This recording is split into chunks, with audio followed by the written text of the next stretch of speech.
ঈদ উপলক্ষে নৌপথে যাত্রীদের নিরাপত্তা নিশ্চিত করতে কাজ করে যাচ্ছে বাংলাদেশ কোস্টগার্ড ও র্যাব। দুপুরে রাজধানীর সদরঘাট লঞ্চ টার্মিনালে জননিরাপত্তা নিশ্চিত করতে বিশেষ টহল কার্যক্রম পরিচালনা করা হয়। এ সময় জনসচেতনতা বাড়াতে মাইকিং, সন্দেহজনক ব্যক্তি ও নৌযানে তল্লাশি এবং বিভিন্ন নিরাপত্তামূলক ব্যবস্থা গ্রহণ করা হয়।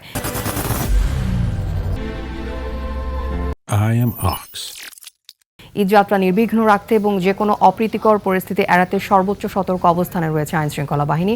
বিশেষ করে দুষ্কৃতিকারীরা যাতে কোনো ধরনের নাশকতামূলক কর্মকাণ্ড ঘটাতে না পারে সে লক্ষ্যে জোরদার নজরদারি রাখা হচ্ছে। দেশের আইনশৃঙ্খলা পরিস্থিতি স্থিতিশীল রাখতে এবং ঈদ পরবর্তী যাত্রীদের নিরাপদ নৌযাত্রা নিশ্চিত করতে 24 ঘণ্টা টহল জারি রেখেছে কোস্টগার্ড।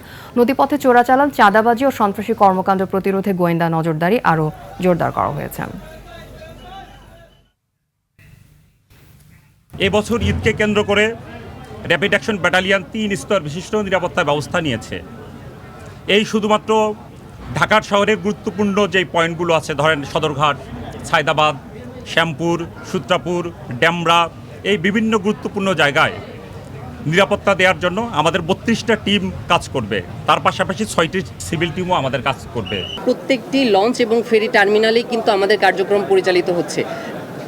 আমাদের লঞ্চ টার্মিনালে যেরকম ফুড পেট্রোল পরিচালিত হচ্ছে, ঠিক তেমনিভাবে রিভার রুটেও আমাদের বোট পেট্রোলটা পরিচালনা করা হচ্ছে, যেন কোনো ধরনের কোনো চাঁদাবাজি সহ অন্যান্য এরকম কোনো অপ্রীতিকর ঘটনা আমরা সম্মুখীন না হই এর জন্য।